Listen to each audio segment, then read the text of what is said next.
Vamos às leituras da missa de hoje. Mas eu queria somente, antes de escutarmos a leitura, recordar aquela frase do profeta Isaías. Isaías capítulo 9, versículo 6. Um menino nasceu para nós, um filho nos foi dado. O poder repousa nos seus ombros. Ele será chamado mensageiro do conselho de Deus. Isso mesmo. Alegre-se, viu? Nasceu para nós um menino. Um filho nos foi dado. Pequenininho, pobre, humilde. Deus entra na história humana, como dizia Bento XVI. Deus entra no mundo de fininho, de pontinha de pé, para não incomodar. Deus não impõe, Deus propõe. Deus não pode ser adorado na marra. Não pode ser servido de má vontade.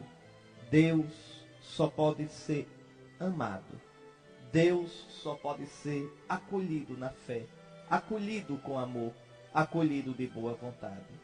Pois bem, antes de meditarmos na primeira leitura, eu gostaria de começar repetindo as palavras da oração da missa de hoje. Ó Deus, que admiravelmente criastes o ser humano, e mais admiravelmente restabelecestes a sua dignidade, dai-nos participar da divindade do vosso Filho, que se dignou assumir a nossa humanidade. Isto, dai-nos, Senhor. Dai-nos participar da divindade, da vida divina do vosso Filho, porque ele veio participar da nossa vida, da nossa humanidade. Está aí, meus irmãos, a primeira leitura deste dia santo, falando-nos do Messias. É ele que, saído do seio da Virgem, veio anunciar a paz, o shalom do perdão de Deus, a paz. Isto mesmo. Deus tinha prometido isso. A humanidade ferida, a humanidade cansada, precisa de um Salvador. Se você quiser ver um pouco isso, tome aí sua caneta, vá. Anote umas passagens que eu vou lhe dizer, para que você possa olhar na Sagrada Escritura o quanto a humanidade estava ferida, o quanto a humanidade precisava do Salvador que lhe trouxesse o perdão de Deus. Vou lhe dar 4 textos para que você possa meditar neste dia de Natal. Isaías, capítulo 9, versículos 5 a 6. João, capítulo 14, versículo 27. Romanos, capítulo 5, versículos 1 a 2. E Efésios, capítulo 2, versículos 14 ao 18. Está aí. Esse Messias traz a salvação, o próprio nome dele. Que nome o anjo indicou para que fosse dado ao fruto do ventre de Maria Virgem? Jesus, que significa o Senhor salva. Lá em Mateus capítulo 1, versículo 21, o anjo diz claramente a José: tu lhe darás o nome de Jesus, de Yeshu, ou Yeshua, porque ele salvará o seu povo dos seus pecados. É a sua missão, é a sua sina. Este menino vem para nos salvar. Mas observe aqui uma coisa. Olhe, vamos retomar um pouquinho a leitura. Ela fala de Jesus. Como são belos andando sobre os montes os pés de quem anuncia e prega a paz. Não é uma paz qualquer, é o shalom de Deus. Ou seja, é a paz da humanidade, da criação com Deus. Essa paz acabou-se com o pecado. O pecado apartou o homem de Deus. O pecado feriu a criação. Pois como são belos esses pés benditos que agora vêm e anunciarão a paz à humanidade. Como é bendito esse filho de Maria, cujos pés caminharão nas estradas do mundo anunciando a paz de Deus. E não só anunciando, mas dando a paz com a sua morte de cruz. E olha agora, de quem anuncia o bem e prega a salvação, e diz a Sião: reina o teu Deus. Está aí. Esta é a pregação de Jesus. Como é que Jesus começa a pregação dele? Cumpriu-se o tempo. O reino de Deus chegou para vós. Está aí. Feliz aquele que prega a Sião. Feliz aquele que prega a igreja. Feliz aquele que prega a humanidade. O teu Deus reina. Então, é esta a pregação de Jesus. É isto que Jesus vem fazer. Trazer o reinado de Deus. E quem crê em Jesus, quem aceita Jesus, quem vive a vida de Jesus, deixa Deus reinar na sua vida. Ele então anuncia o reinado de Deus a Israel e a toda a humanidade. O teu Deus reina. Pode conferir lá, Marcos, capítulo 1, versículos 14 a 15. Naquele tempo, veio Jesus do Jordão para a Galiléia, dizendo: cumpriu-se o tempo, o reino de Deus chegou para vós. Queridos irmãos, o Natal do Santo Messias, do ungido, do Cristo de Deus, enche-nos de alegria. Agora nós podemos ver, nós podemos ouvir o nosso Deus. Esse Deus que é tão grande, fez-se pequenininho para ser nosso companheiro. Olhe, nunca mais se sinta sozinho na vida. Sinta não. Nas horas de tristeza, nas horas de derrota, nas horas de luta, de angústia, de incerteza e até na hora da morte, saiba, Deus está com você. Deus está conosco. Ele se fez humano para redimir o humano. Ele se fez humano para encher de vida divina a nossa humana existência. Coragem, meu irmão. Olhe, tem gente que no Natal se sente tão só. Sente uma saudade não sei de quê, uma nostalgia, uma tentação de tristeza, uma certa depressão. Não, meus irmãos. Sabe o que é isso? É saudade de um paraíso que se perdeu. É saudade de uma felicidade e de um bem, de uma paz e de uma plenitude que a gente quer porque foi criado para isso, mas nunca terá totalmente na terra.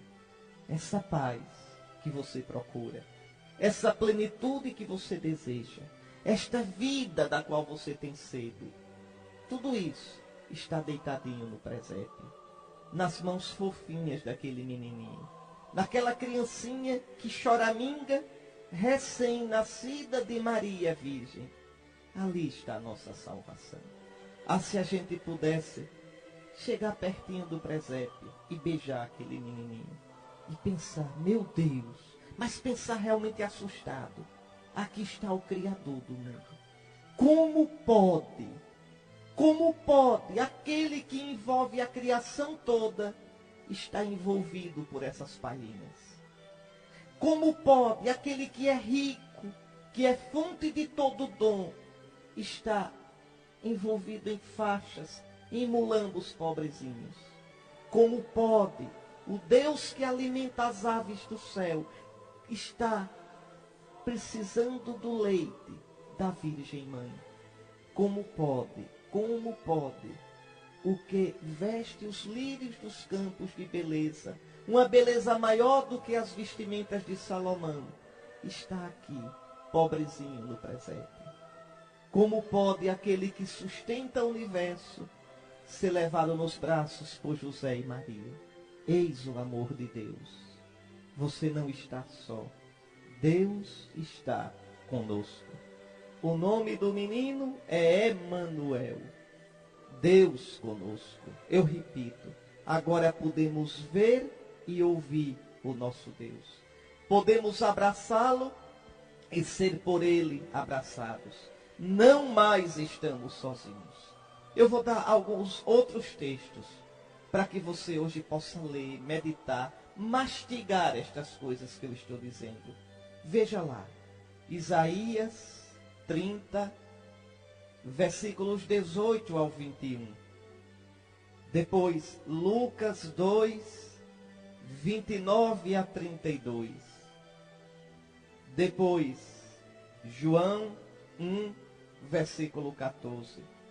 Depois, um texto muito bonito, 1 de João, capítulo 1, versículos 1 ao 4. Depois, Mateus, capítulo 11, versículos 28 ao 30. Está aí. Leia, reflita sobre esses textos. Deus veio nos visitar. Deus está conosco. Nossas ruínas, as ruínas da humanidade, as ruínas deste mundo ferido e cansado, serão restauradas, meus irmãos. Serão novamente reerguidas. Todos os confins da terra hão de ver a salvação que vem do nosso Deus. Isso mesmo. E essa salvação é Jesus, nosso Senhor. Esta salvação nasceu para nós de Maria, a Virgem. Vale a pena reler essa primeira leitura contemplando esse mistério. Vale a pena pensar em Jesus, olhar esse menininho e pensar como são belos, andando sobre os montes. E ainda hoje ele anda sobre os montes pelos pés da igreja. Sim, pelos pés da igreja. Porque nosso Senhor continua a obra da salvação através da igreja. A igreja ministra da salvação. A igreja que são as mãos de Jesus, a boca de Jesus, o coração de Jesus, os pés de Jesus continuados neste mundo. Esta igreja tão de Cristo, tão amada por Cristo, tão corpo de Cristo, e tão odiada e às vezes vilipendiada pelo mundo. Às vezes por culpa nossa, dos pecados dos seus filhos. Mas essa igreja aqui é santa. Ainda nessa semana passada, eu tive assim uma alegria tão grande, me orgulhei tanto. Eu me orgulho tanto, viu, da mãe igreja, me orgulho tanto. Você se lembra do Joãozinho 30, aquele carnavalesco lá do Rio de Janeiro? Pois bem, há um tempo atrás, o Joãozinho 30 meteu o pau na igreja, mas meteu o pau, porque ele queria botar um Cristo Redentor no desfile, e a Arquidiocese do Rio de Janeiro proibiu, para não misturar as coisas sagradas com o ambiente de carnaval. Joãozinho 30 na televisão acabou com a igreja, essa igreja pedófila, essa igreja isso, aquilo. Muito bem, foi injusto com a igreja. Joãozinho 30 morreu essa semana passada. Eu estava vendo na internet, estava lá, esticado no caixão, e um padre ao lado, o padre da igreja pedófila, celebrando a missa pelo descanso eterno dele. É assim a igreja, é assim. Os inimigos dela, os que a pisam, os que a caluniam, os que nunca fizeram nada por ela, mas só souberam criticá-la, ao pedir os sacramentos, o perdão dela, ela está lá para dar. Assim foi com Voltaire no século XVIII, que arrasou com a igreja, que dizia que o mundo só seria feliz quando o último rei fosse enforcado na tripa do último padre. Pois bem, quando morreu estava lá a igreja para dar unção, porque ele pediu. A mesma coisa o presidente da França, François Mitterrand, que era socialista e nunca praticou a religião. No final da vida pediu os sacramentos da igreja. Como eu me orgulho disso. Como me encho de ternura por isso. E a igreja tem que ser assim. Nunca negar os meios salvíficos a quem pedir. Porque a igreja é ministra, esposa, corpo e continuadora daquele que hoje nasceu em Belém. Que vem trazer a paz. Que anuncia o bem e prega a salvação. E diz à humanidade: reina teu Deus. E a leitura diz ainda: ouve-se a voz de teus vigias. Eles levantam a voz, estão exultantes de alegria. Sabem que verão com os próprios olhos o Senhor voltar a Sião. Sim, o Senhor não está longe de nós. O homem pelo pecado se afastou de Deus, pois Deus se volta para nós, dando-nos o seu Filho. Alegrai-vos e exultai ao mesmo tempo, ó ruínas de Jerusalém. Se a sua vida está arruinada, se a sua vida está sem sentido, se você caiu feio, se você pecou, se você se sente frio de coração e longe de Deus, por favor, alegrai-vos e exultai, ó ruínas de Jerusalém. O Senhor consolou seu povo e resgatou Jerusalém. O Senhor desnudou seu santo braço, mostrou assim, a força do seu braço aos olhos de todas as nações. Todos os confins da terra hão de ver a salvação que vem do nosso Deus. E o susto é esse, é que a salvação vem num menininho, é que o poder do braço de Deus é um menininho que choraminga, que não pode nada. É assim que Deus faz. Salva com o que é pequeno, salva com o que aparentemente não tem valor algum. Meus queridos irmãos, Feliz Natal. Deus está conosco. Hoje nasceu para nós um Salvador. Vamos agora rezar o salmo da missa de hoje. E o que o salmista mais vai insistir, insistiu na missa da noite, vai insistir agora: cantai ao Senhor Deus um canto novo. Hoje tudo tem que ser novo, nada daquele velho Papai Noel, nada. Tudo novo. Hoje cantam os anjos e devemos nós cantar com eles, mas um canto novo. O canto que o Filho, hoje nascido, trouxe ao mundo. O canto do amor a Deus. Só o homem novo, viu, meu irmão?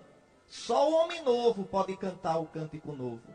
Santo Agostinho, bispo de Hipona, mais sabido do que eu, dizia assim, olha, comentando esse salmo.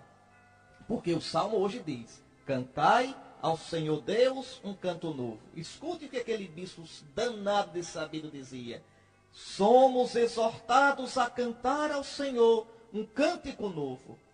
O homem novo conhece o cântico novo. Quem sabe amar a vida nova, sabe cantar o cântico novo. Cantai ao Senhor um cântico novo. Eis, tu dizes, estou cantando. Estás cantando, é verdade. Estás cantando, eu estou ouvindo. Mas que a tua vida não desminta a tua língua. Cantai ao Senhor um canto novo. Cantai com a voz. Cantai com o coração. Cantai com os lábios. Cantai com os costumes. Cantai ao Senhor um cântico novo. Está aí. Não basta cantar com a voz, não. Canta ao Senhor um cântico novo. Quem vive uma vida nova, como esse menino novo que hoje nasceu. E por que essa exultação toda? Por que o cântico novo? Por que isso? Porque, diz o Salmo, toda a terra viu a salvação do nosso Deus. Isso. Ele não é só o Salvador de Israel, mas de toda a humanidade. O meu, o seu Salvador, meu irmão. Outro bispo, esse era bispo de Roma, é Papa, São Leão Magno, primeiro, grande, dizia assim, na noite de Natal, pregando: ninguém está excluído da participação nesta felicidade. A causa da alegria é comum a todos, porque nosso Senhor, vencedor do pecado e da morte, não tendo encontrado ninguém isento de culpa, veio libertar a todos. Hoje, exulte o justo, porque se aproxima a vitória. Hoje, rejubile o pecador, porque lhe é oferecido o perdão. Hoje, reanime-se o pagão, porque é chamado à vida. Despojemo-nos, portanto, do homem velho com seus atos, e tendo sido admitidos a participar do nascimento de Cristo, renunciemos às obras da carne, às obras do pecado. É assim, viu? Então vamos cantar ao Senhor um canto novo. Graças a Deus. Tá aí, essa leitura é profunda. Você no Natal, viu? Não fique só olhando esse menininho, não. Tem gente que fica, como é bonitinho, o anjinho, o boizinho, o burrinho. Não é só isso, não. Aliás, me diga uma coisa, vamos ver se você é esperto mesmo. Você sabe por que é que na manjedoura, no presépio, tem um boi e um burro? Você sabe? Você sabe o que significa isso? Você tem que ler lá o profeta Isaías para saber. Deixa eu ver se eu encontro aqui agora, assim, na Bíblia, porque me veio na cabeça agorinha lhe dar essa explicação. Pronto, olha aqui. Lê Isaías capítulo 1. Povo rebelde, povo que desobedece. Aí escute, eu vou ler aqui 2 versículozinhos. Isaías capítulo 1, vou começar com o versículo 2. Escutai, ó céus, Atenção, terra, é o Senhor quem fala. Filhos fiz crescer e prosperar, mas eles se rebelaram contra mim. O boi entende o seu proprietário. O burro conhece o coxo do seu dono. Só Israel não tem conhecimento. Só o meu povo não entende. Está ali o boi e o burro prestando homenagem ao seu Senhor. Está vendo? O boi conhece o seu dono. O dono de tudo é Cristo, nosso Deus. O burro tem entendimento para saber honrar o seu proprietário. Só o meu povo não tem conhecimento. Quem não adora o Senhor é pior do que um burro. É isso que está dizendo. Quem não abre o seu coração para Deus é bruto como um boi. Pois bem, o burro conhece o coxo do seu dono.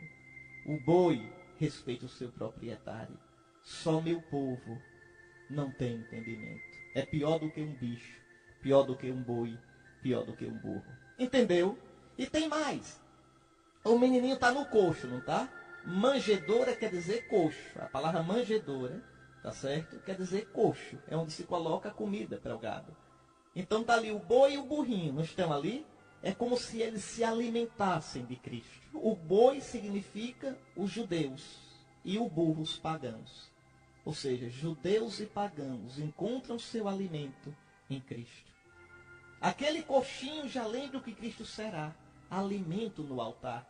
Alimento na Eucaristia. Repare como é bonita. A nossa fé é muito bonita, viu? Tem muita coisa bonita, muita coisa bonita. Pois bem, hoje essa segunda leitura, ela vai explicar quem é esse menininho. Está ali o menininho dormindo, a coisa mais linda. O menininho fazendo xixi na fralda. O menininho babando. Esse menininho é Deus. Não brinque não, é Deus. Tá certo? Olha aqui o que é que diz a segunda leitura.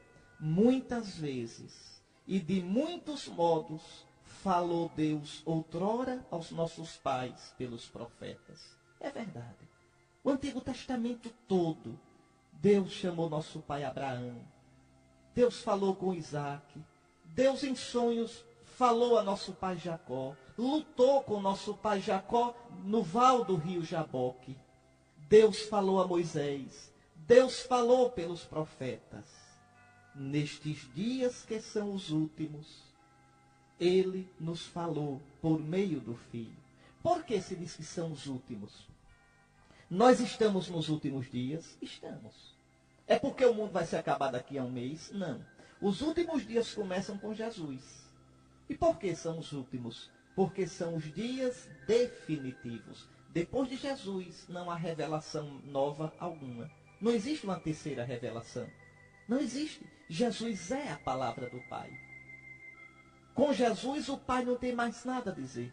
É só a gente olhar para Jesus, ouvir Jesus, que a gente escuta o Pai, que a gente vê o Pai. Este é o meu Filho amado, ouvi-o. Quem me vê, vê o Pai. Então, dizer que nós estamos nos últimos dias é isso. É dizer que tudo quanto Deus prometeu se cumpre em Jesus. É isso que o autor da carta aos Hebreus está dizendo. Nestes dias que são os últimos, Deus não nos falou mais pelos profetas. Deus nos falou por meio do seu Filho, a quem Ele constituiu herdeiro de todas as coisas, e pelo qual também Ele criou o universo. Que coisa impressionante. Deus criou o mundo através de Jesus Cristo. Esse menininho, viu? Não brinque não. Tudo foi criado através dele e para ele. Esse menininho não é simplesmente um sábio. Não é simplesmente um líder. Não é simplesmente um grande homem. Esse menininho é Deus. É Deus que se fez homem. A carta aos Hebreus diz, olha, sobre esse menininho. Este é o esplendor da glória do Pai. A expressão do seu ser. Quer dizer, ele é Deus igual ao Pai. O ser Deus do Pai está nesse menino. Ele sustenta o universo com o poder de sua palavra. Tendo feito a purificação dos pecados, ele sentou-se à direita da majestade divina nas alturas. Isso, esse menininho nasceu para morrer. Só para a morte nascido, em ato sacerdotal, na dura cruz erguido, o bom Cordeiro Pascal. a gente reza, a igreja canta no tempo da Páscoa, na sua liturgia. Esse menino nasceu para morrer. Por isso que ele é envolto em faixas. Essas faixas já profetizam as faixas do sepulcro, as faixas da morte.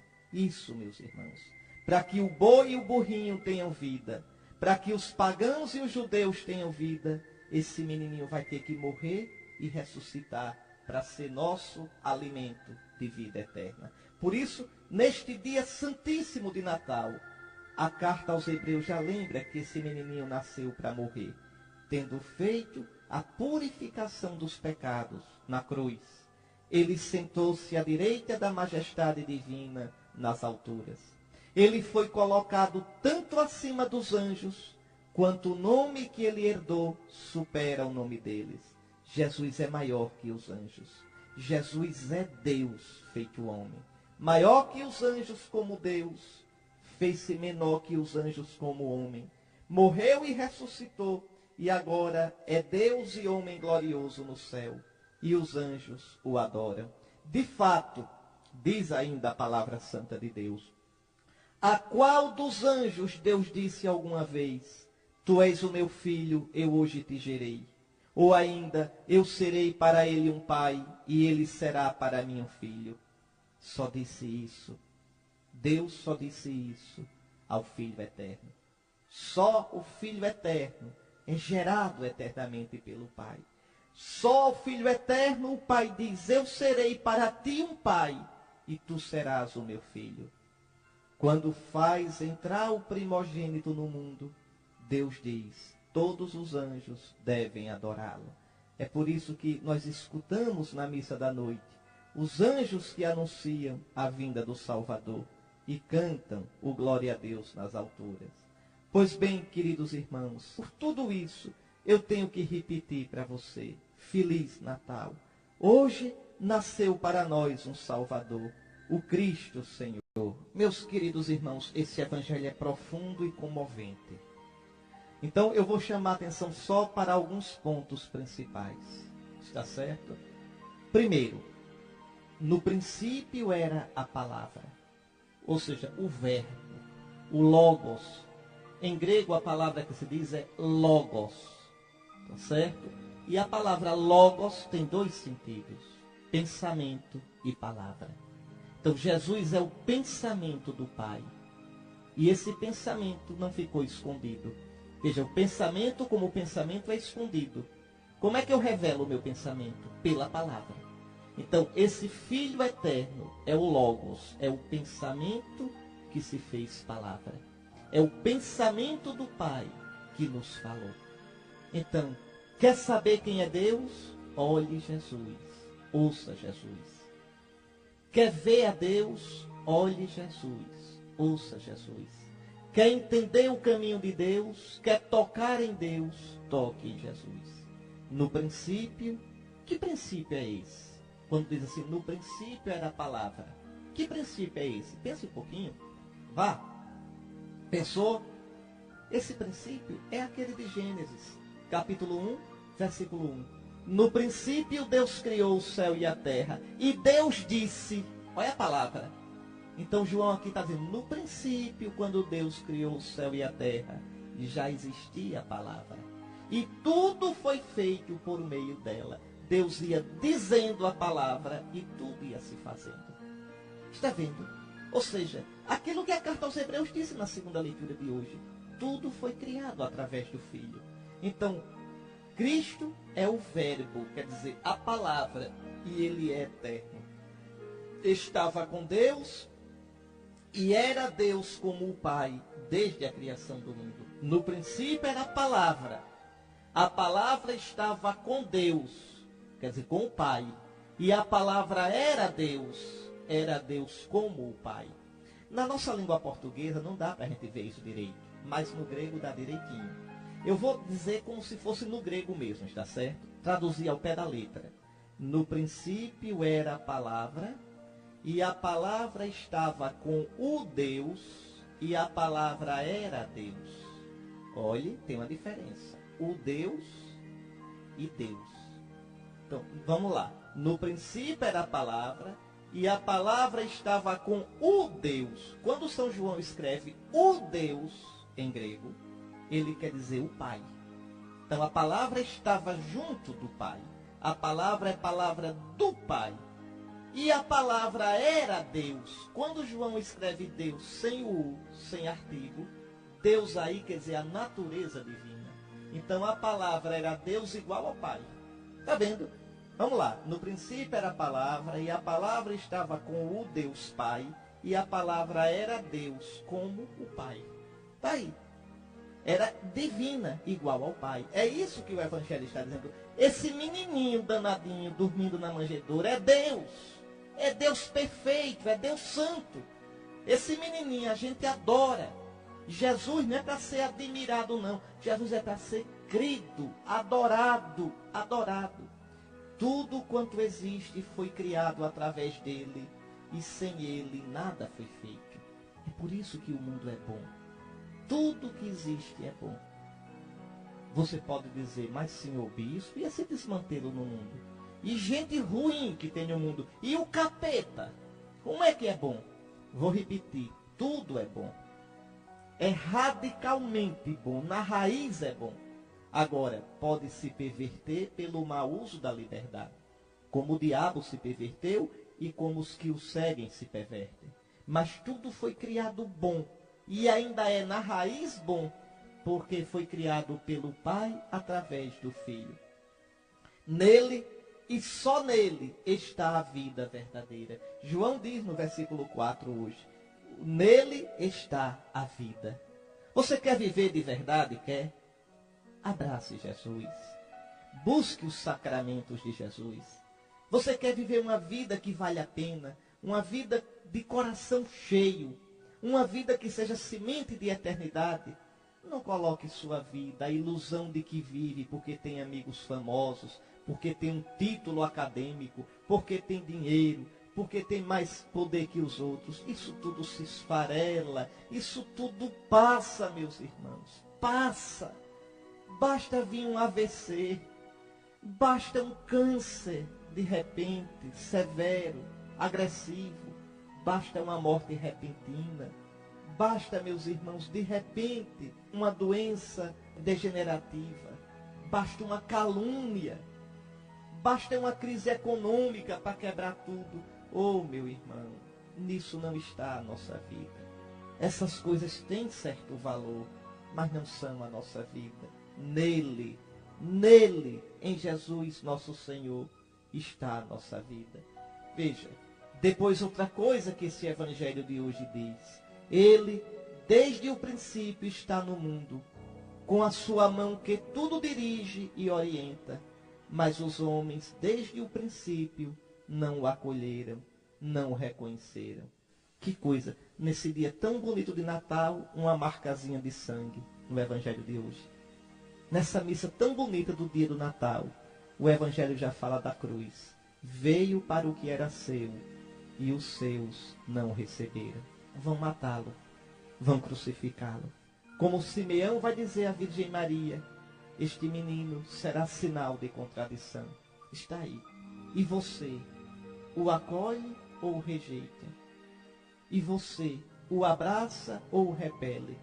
Os que acolhem o Verbo tornam-se filhos de Deus, nascidos não segundo a carne, mas nascidos no batismo, na água do batismo, nascidos no Espírito Santo de Cristo ressuscitado, pela vontade de Deus. E aí João diz uma coisa impressionante. E o Verbo se fez carne. O que é isso? O que quer dizer carne? Deixa eu explicar, viu? O Verbo não se fez corpo somente, se fez carne. E qual é a diferença? Às vezes tem gente que pensa assim. Vamos ver se você pensa assim. Se pensar assim, hoje vai dispensar, porque está pensando errado. Pensar assim, olha. Jesus é Deus e homem, certo? Certo. E o que é homem Jesus? Ah, senhor bispo, homem Jesus é o corpo. Pronto. E a alma? Não, senhor bispo, Jesus tem o corpo de homem e dentro desse corpo está Deus. Tá certo? Tá não. Tá não, isso é um chocolate sonho de valsa. Isso não é Cristo. Não. Se fosse assim, Deus não se teria feito homem, se teria feito corpo. Era um corpo de homem e dentro Deus agindo aí. Então esse corpo era como se fosse um robô. Não, não foi isso que Deus se fez. O Filho de Deus se fez homem de verdade. Jesus tem um corpo humano igualzinho ao meu, igualzinho ao seu. Tudo que o nosso corpo tem, o de Jesus tem. Todo o crescimento do corpo do homem, todos os instintos, Jesus tem. Tudo, tudo igual a gente. A diferença é que na gente é desmantelado pelo pecado e nele não é. Tá certo? Mas Jesus também tem uma alma humana. O que é o ser humano? É corpo humano e alma humana. Jesus tem alma humana. Tem. Dizer que Jesus tem alma quer dizer que ele tem uma psicologia humana. Jesus tem, olha, um conhecimento humano, sentimento humano, vontade humana. Tá certo? Jesus tem tudo aquilo que é nosso. Tudo, tudo, tudo, completinho. Só que nele não é desarrumado. Quando Jesus diz, eu quero ser purificado, diz aquele leproso. Quem é que quer? É a segunda pessoa da Trindade, porque em Jesus só tem um eu, o eu do Filho eterno.